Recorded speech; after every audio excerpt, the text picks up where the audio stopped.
you're watching my YouTube channel, and this video is for the students of BA. Poem. The name of the poem is Woman Work. It is written by Maya Angelou. Let's discuss about Maya Angelo. Maya Angelo के बारे में सबसे पहले आपको पता होना चाहिए, क्योंकि जब तक आपको शायर के बारे में नहीं पता तो आप किसी भी पोएम की डेप्थ तक नहीं जा सकते, उसके सेंट्रल थीम तक नहीं पहुंच सकते। सो माया एंजलो के बारे में मैं आपको बताती हूँ, but do not forget to subscribe and share my YouTube channel, and thank you so much for more than 1000 people who have subscribed my YouTube channel। और give your views in comment section. आप अपने views comment section में दे सकते हैं। ये poem मैं आज आपको करवाने लगी हूँ। माया एंजलो की सबसे पहले बायोग्राफी ज़रूरी है कि वो कौन है। Maya Angelou was an American poet. ये एक अमेरिकन पोइट माने जाते हैं। इसके अलावा memoirist, civil right activist, and ये फीमेल हैं, आपने याद रखना है। She published 7 autobiographies, these books of essays. Autobiography क्या होती है कि जो आप ने जो चीज़ ऑब्ज़र्व की होती है या किसी इंसान के बारे में आप लिख रहे हैं, जो कुछ उसने सहा है, ठीक है, वो उसकी आप बीती को कहा जाता है। 3 बुक्स ऑफ एसेज इन्होंने लिखी हैं, several books of poetry, and is credited with the list of place. काफ़ी सारे इन्होंने ड्रामाज लिखे हैं, movies and television shows spanning over 50 years, and she received dozens of rewards। काफ़ी सारे इनको रिवार्ड्स भी मिले, and more than 50 honorary degrees, और 50 से ज़्यादा एजाज़ी डिग्रियाँ इन्होंने हासिल की हैं। यानी एक अजीम जो है ना शायरा मानी जाती हैं Maya Angelou. Now I am going to discuss about the text of the poem with the reference to the context and explanation. You may see on the screen stanza number 1, I have got the children to tend। अब यहाँ पर female के बारे में बात की जा रही है। फीमेल बता रही है, ये इसमें भी अगर देखा जाए ना तो पॉइंट आपसे खुद एड्रेस करते हुए डिस्कस कर रहा है, ठीक है, मुझे क्या क्या करना है, ठीक है। यानी वो फीमेल जो शायरा है आपको खुद बता रही है कि मुझे क्या क्या करना है और मैं क्या चाहती हूँ। असल में जब भी आप कोई पोएम करने जा रहे हो ना, तो सबसे इम्पोर्टेंट चीज़ ये भी है कि आपको पोएम का सेंट्रल थीम पता होना चाहिए।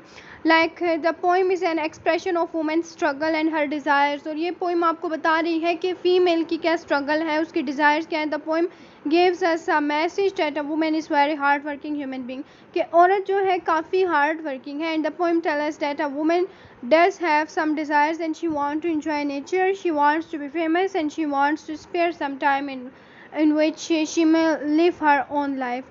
तो मतलब वो अपनी ज़िंदगी भी जीना चाहती है। बेशक वो अपने बच्चों का ध्यान रखेगी, कपड़ों को वो रफू करेगी या कुछ भी करेगी, झाड़ू पोछा करेगी या फिर वो खाना पकाएगी, लेकिन वो भी एक इंसान है, उसको भी अपने लिए टाइम चाहिए। So let's discuss about the reference. ये आप स्क्रीन पर देख सकते हैं। These lines have been extracted from the poem Woman Work by Maya Angelou। आपने बता दिया कि ये लाइंस माया एंजलो की एक पोइम है, वुमेन वर्क, उससे ली गई हैं। आप इसको ऐसे भी कह सकते हैं, These lines have been taken from the poem Woman Work by Maya Angelou।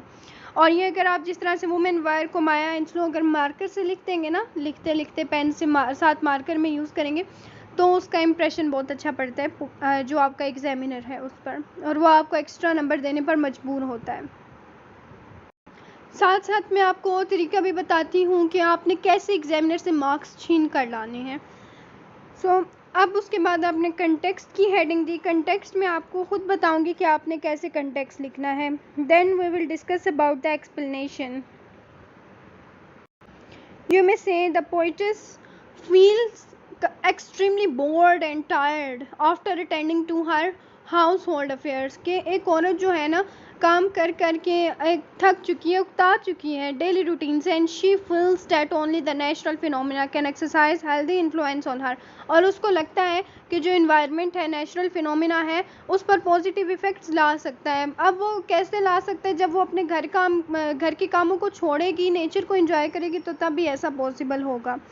The natural objects can save her from unbearable boredom and can raise her spirit. तो इससे मतलब उसकी रूह खुश हो जाएगी एक किस्म की। Household women remains fully busy with the domestic chores, कि वो डोमेस्टिक कहते हैं घरेलू को, चॉर्स कहते हैं काम काज को। एक औरत जो है अपने घरेलू काम काज में बहुत ज़्यादा बिजी रहती है। A household woman remains fully busy with the domestic chores, and even then she can enjoy nature though her imagination, and it is an indirect praise of women's greatness। एक किस्म की यहाँ पर औरत की अजमत की भी बात करी है माया एंजलो, कि औरत जो है काफ़ी एक अजीम है और शख्सियत है कि इतना काम वो करती है और इतनी मतलब अपने आप को वो कुर्बान कर देती है दूसरों के लिए। In general the poem is an escape from the mechanical routine and taking shelters in ideal life. तो इसी तरह से मतलब आपको ना थोड़ा सा टाइम निकाल कर नेचर की तरफ भी अपना रुझान करना चाहिए। तो शायरी में हमें ये मैसेज भी कन्वे किया जा रहा है और ये आपने बता दी है short summary about the poem. Now the first line is I have got the children to tend. अब मैं आपको स्टेंजा नंबर 1 करवा रही हूँ, स्क्रीन पर आपको नज़र आ रहा है वाज़ेह तौर पर। The house to mend, the floor to mop, the food to shop. So in this line the poetess give vent to her feeling of her dull and busy life। यहाँ पर अपनी डल और बिजी लाइफ के बारे में एक female आपको बता रही है। She is tired of the routine work of a working women, कि एक वर्किंग वुमेन जो है उकता चुकी है इतना ज़्यादा काम कर करके, डेली बेसिस पे वो बिजी रहती है। She says she has to look after, यहाँ पर कह रही है ना चिल्ड्रन टू टेंड, मतलब she has to look after her children, और also she has to repair the clothes of the member of her family. इसके अलावा क्लॉथ्स टू मेंड मतलब उसको कपड़ों को भी रफू करना है अपनी फैमिली के। And she has to clean the floor of her house and has to go to the shop. इसके अलावा वो शॉप पर जाएगी और खाने पीने की अशिया या ज़रूरी सामान लेकर आएगी। After that she has to cook those things she has bought from shop, यानी जो चीज़ें फिर वो दुकान से लाएगी उनको फिर पकाएगी भी। स्टेंजा नंबर 2 आप स्क्रीन पर देख सकते हैं। द चिकन टू फ्राई, अब उसने क्या करना है, किचन में जाकर खाना पकाना है। दीज आप बताएंगे these lines are a continuation of our domestic chores, कि ये उसकी डेली बेसिस का काम है, डोमेस्टिक घरेलू चॉर्स काम है, वर्क को कहते हैं। She has mentioned some of chores in this stanza of some talks here, यानी कि यहाँ पर स्टेंजा में वो अपनी लाइफ के बारे में बता रही है। She says that she has to cook chicken for the family, वो घर में जितने भी अफराद मौजूद हैं उनके लिए खाना बनाएगी, चिकन बनाएगी। देन वो क्या करेगी, द बेबी टू ड्राई, अब उसने बेबी को ड्राई भी करना है। कैसे, मतलब she also has to dry the baby after bathing it, कि उसको नहलाने के बाद बच्चे को उसने सुखाना है। After that I got company to feed, उसने क्या करना है कि after that she has to prepare meal for her guest, अपने जितने भी मेहमान आएंगे उनके लिए उसने खाना तैयार करना है। She has to remove unwanted plants, अब यहाँ पर बता रही है ना द गार्डन्स टू वीड मतलब जो भी झाड़ियाँ वगैरह हैं उनको वो हटाएगी, ठीक है, गार्डन से बाग का सफाया करेगी। She has to remove unwanted plants from her garden and she has to press the clothes of her children and other members of her family and she has to dress her little children. उसके बाद बच्चों को उसने तैयार भी करना है सफाई का काम करने के बाद। उसके बाद she has to clean the whole house, वो पूरा घर साफ करेगी। ऑल दीज चोर्स यानी all these works are quite tough. अब आप खुद देखें कि एक अकेला इंसान और उसको इतने सारे काम करने हैं, एंड रिक्वायर करेज फॉर बियरनेस, इतनी सारी चीज़ें वो बर्दाश्त करने के लिए भी ना इंसान को करेज चाहिए on the part of domestic women. ये है आपका next stanza, I have got the shirts to press, उसके बाद उसने कपड़े भी प्रेस करने हैं। In this lines the poetess wants to enjoy the natural objects, लेकिन वो साथ साथ नेचुरल ऑब्जेक्ट्स को एंजॉय करना चाहती है। शी टोट्स to dress the cane to be cut, I go to clean up this hut, hut कहते हैं झोंपड़ी को, यानी अभी उसने बच्चों के कपड़े प्रेस करने हैं, उनको बच्चों को पहनाना है, बच्चों को तैयार करना है। The cane to be cut मतलब ट्रिम करना है, जितने भी एक्स्ट्रा अनवांटेड प्लांट्स हैं उगे हुए हैं उनको उसने साफ़ करना है। I go to clean up this hut, के भाई मैं अब इसके बाद अपनी झोंपड़ी भी साफ़ करूँगी। Stanza number 4, shine on me. अब ये नेचर से डायरेक्टली एड्रेस कर रही है, नेचर को कह रही है कि मेरे पर जो है ना शाइन करो, सनशाइन। सूरज को कह रही है मुझ पर चमको। रेन ऑन मी, रेन, बारिश को कह रही है मुझ पर बरसो। फॉल सॉफ्टली, बहुत आराम से। ड्यू ड्रॉप्स, फिर शबनम के कतरों को कह रही है। And cool my bro again, और जो मेरी भवें है ना, इनको तुम जो है ठंडा कर दो, मतलब मेरे फेस पे भी ना वो ठंडक मुझे महसूस हो।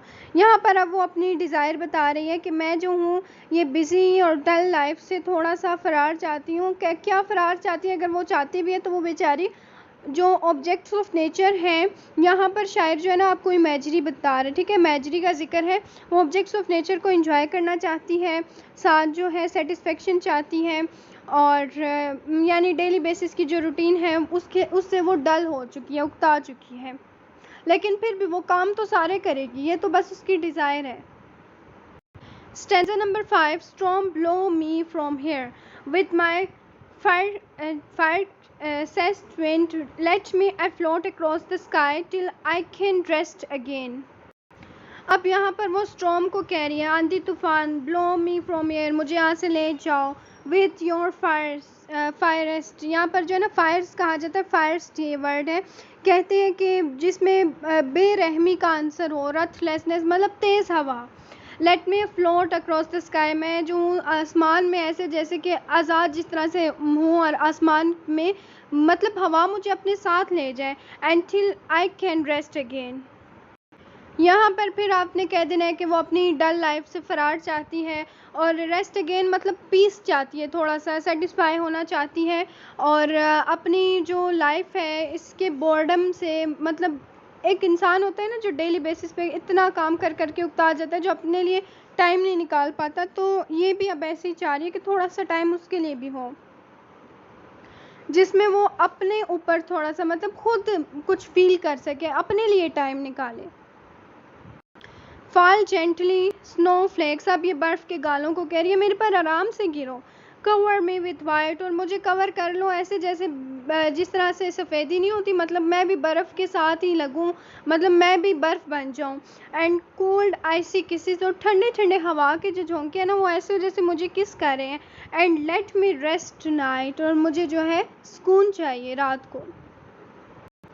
स्टेंजा नंबर 7, सन रेन कर्विंग, कर्विंग कहते हैं जो ज़रा सा ना क्रूक हो। माउंटेन, ओशन, लीफ, स्टोन, यानी इन सब चीज़ों को अब एड्रेस करिए, यानी जितने भी ऑब्जेक्ट्स ऑफ नेचर है यहाँ पर बता देना है आपने, उनसे एड्रेस कर रही है। And star shine, moon glow, ठीक है, यानी सितारे चमके, चांद भी चमके, यानी चांद ग्लो करे। You all have that I can call my own, यानी तुम लोगों के पास वो सब है जिसे मैं अपना कह सकती हूँ। यहाँ पर भी वो जो है जॉय चाहती है, जॉय की बात करिए कि वो इन सबको फील करना चाहती है। और यहाँ पर आपने सिंपली कह देना, in this line the poetess address all the natural objects to help her in giving relief from the busy life of a working women. She wants to loose herself among the natural objects, यानी वो अपने खो जाना चाहती है natural objects में। That is why she asked the sun, rain and curving sky, the mountains, the ocean, leaf and the stone to give her relief, और वो रिलीफ चाह रही है। और इन जितने भी ऑब्जेक्ट्स ऑफ नेचर है इनसे कह रही है कि मुझे रिलीफ दो। Actually she wants to get relief and joy from all these things and wants to run away from dark and dull life at home. That is why she asked the moon to glow, और यही वजह है कि वो चांद से कह रही है मुझ पर चमको। And the shining star to give her shelter with them, and she calls all these things her own, इन सब चीज़ों को वो अपना कह रही है। Because she wants to she wants some layer and satisfaction in these natural things, and you may say that nature can give delight to her and can transport her to peace and tranquility. So that was the poem by Maya Angelou, जो कि मैंने आपको explain कर दी है। और I hope ये poem आपको बहुत अच्छे से समझ आ गई। एक ऐसी पोइम है ना जो आपके माइंड में इमेजरी क्रिएट कर देती है। But if there is any confusion, अगर आपको कोई भी पॉइंट अनक्लियर रह गया है, कोई ऐसा मीनिंग है, you may ask in comment section, I will guide you, I am here for your help. और stay connected, remember me in your prayers. अल्लाह हाफिज़।